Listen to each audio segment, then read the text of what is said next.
Bienvenidos al curso de programación en Graph. El tema de esta sesión es Introducción al lenguaje de programación Graph. Graph es un lenguaje de programación gráfico para crear controles secuenciales. Permite programar controles secuenciales de manera clara y rápida utilizando cadenas secuenciales. Un control secuencial lo que realiza es controlar el proceso en un orden predeterminado y en función de ciertas condiciones. La complejidad de este control depende de la tarea de automatización, pero como mínimo un control secuencial va a estar formado siempre por tres bloques. Tendríamos el bloque de función graph, en el cual se describen las diferentes etapas y transiciones del control secuencial. En esta parte, por ejemplo, ya tenemos un proyecto creado con 5 bloques de función, con 6 bloques de función graph. Estos bloques de función lo que contienen dentro ya son todos los pasos, todas las etapas y las diferentes transiciones para el control secuencial. También se tienen los bloques de datos de instancia que van a contener los datos y parámetros del control secuencial. Este está asignado al bloque de función graph y puede ser generado por el sistema de forma automática. Por lo tanto, para cada bloque de función, este va a tener su correspondiente bloque de datos que me va a permitir realizar su control. Tengo, por ejemplo, para el bloque de función actuadores, su correspondiente bloque de datos actuadores. Y por último tendríamos el bloque lógico que efectúa la llamada, ya que para que nuestro bloque de función graph pueda ejecutarse dentro del ciclo, debe ser llamado por un bloque lógico de nivel superior. Este bloque puede ser un bloque de organización, un OB, una función, un FC u otro bloque de función, un FB. En este caso, mis 6 bloques de función que tenemos aquí configurados, los estamos llamando desde el OB principal, el OB1.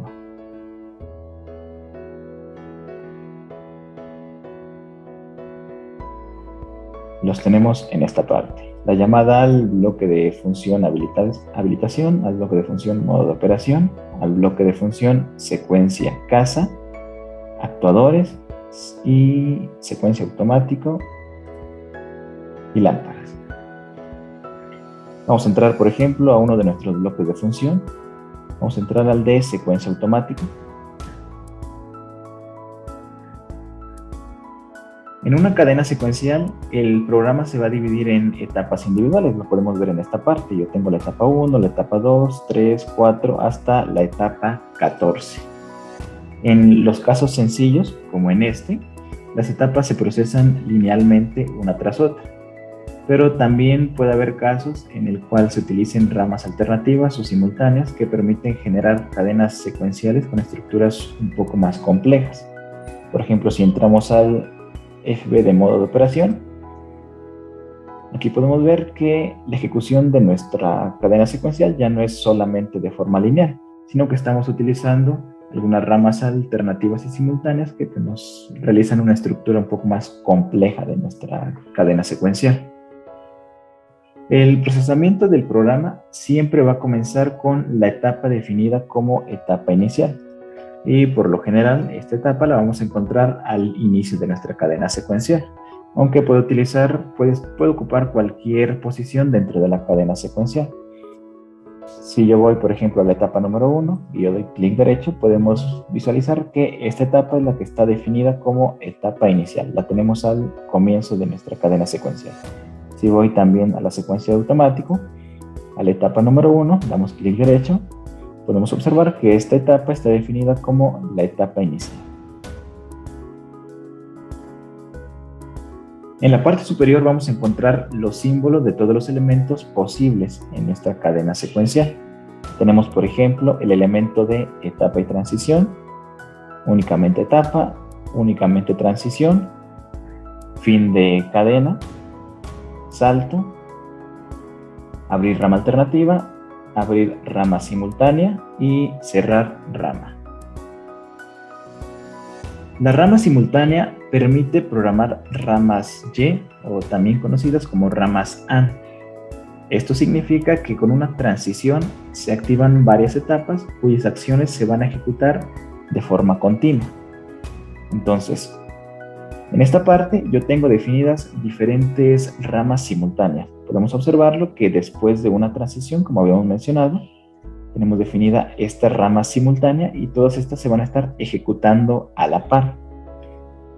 Entonces, nosotros debemos agregar la rama simultánea siempre después de una transición y van a estar agregándose sobre la rama matriz, que en este caso sería nuestra etapa número 4. Para agregar una rama simultánea, pues simplemente vamos al elemento de rama simultánea, damos un clic, lo arrastramos y debemos colocarlo justo después de una transición. Por ejemplo, yo puedo colocarlo aquí, justo después de esta transición. Podemos colocarlo también en esta parte, en la etapa número 2, en la etapa número 3 después de la transición, en la etapa número 10. Si yo quiero colocarlo junto a la etapa número 1, pues aquí pueden observar que no me lo permite, porque aquí no tenemos una transición. También si quisiéramos agregarlo después de la transición número 5, no podríamos hacerlo, porque nosotros debemos agregarlo junto con una rama matriz. Es decir, tiene que haber antes una etapa que hayamos configurado previamente. En este caso, como yo no tengo una etapa principal, pues simplemente no puedo agregar una rama simultánea. Entonces debemos tener una etapa principal, que en este caso sería mi etapa número 4, y debe estar justo después de la transición. Puede ser en esta parte, puede ser acá, acá, o después de la etapa número 9.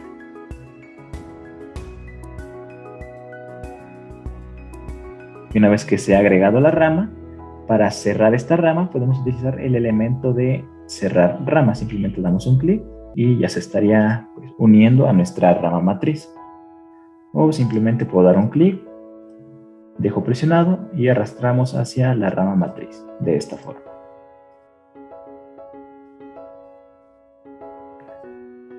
Es posible programar un máximo de 249 ramas simultáneas en una cadena secuencial.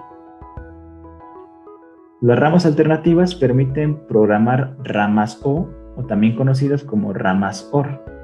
Esto significa que después de una etapa se insertan ramas que empiezan con una transición. Y ya en función de la transición que se cumpla primero, se ejecutará la rama correspondiente. Esto lo podemos observar en esta parte. Aquí, si pueden observar, yo después de una etapa tengo dos transiciones. Esta sería ya una rama alternativa. Entonces, si la transición número 1 se cumple, estaríamos llegando a la etapa número 2, estaríamos yendo por esta rama. Pero si antes de que se cumpla la transición número 1 se cumple la transición número 6, entonces nuestro programa estaría avanzando por esta parte, ejecutando la rama de la etapa número 4, que pues en sí es un conjunto de ramas simultáneas. Entonces, la rama alternativa debe ir siempre después de una etapa. Para insertar una rama alternativa, pues simplemente voy al elemento de abrir rama alternativa, lo selecciono, voy a mi etapa, por ejemplo, número 1, aquí me permite insertarla, voy a la etapa número 2, también me permite insertarla, en la etapa número 3, lo mismo, después de la etapa número 4, igual, y después de la etapa número 10, también me permite hacer la inserción de esta rama alternativa. Por ejemplo, vamos a hacerlo aquí en la rama número 1. Colocamos y me inserta como tal mi rama alternativa con su transición, y en esta parte ya podríamos colocar una etapa correspondiente.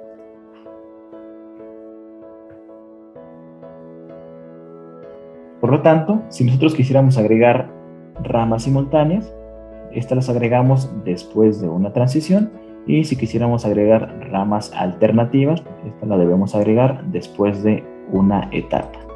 Entonces las ramas simultáneas me ejecutan las acciones de cada etapa al mismo tiempo, a la par, y la rama alternativa pues me permite seleccionar el camino por el que voy a ir en mi secuencia. Es posible programar un máximo de 125 ramas alternativas en una cadena secuencial. Ahora, vamos al elemento salto. Un salto lo que nos va a permitir es ir a una etapa cualquiera dentro del bloque de función graph. Los saltos pueden insertarse al final de la rama principal, de una rama alternativa o de una rama simultánea, pero siempre van a ir después de una transición. Por ejemplo, selecciono mi elemento salto. Este lo puedo colocar después de una rama principal, que sería en este caso el paso número 3. Bueno, habría que borrar esta parte. Lo podríamos insertar acá, después de nuestra rama principal y justo después de la transición. Podríamos agregarlo también en una rama alternativa, como es este caso, que si pueden observar, yo tengo un salto y está en una rama alternativa. O también podríamos insertarlo después de una rama simultánea. Aquí tenemos todas estas ramas simultáneas, y justo después de estas ramas simultáneas, si yo borro esto, bueno, primero deberíamos agregar una transición. Aquí podríamos colocar nuestro salto y simplemente vamos a indicar cuál va a ser el destino de ese salto. En este caso me permite colocar el paso 1, el paso 2, el paso 3, la etapa 4, 5, 6, 7, 8 o 9.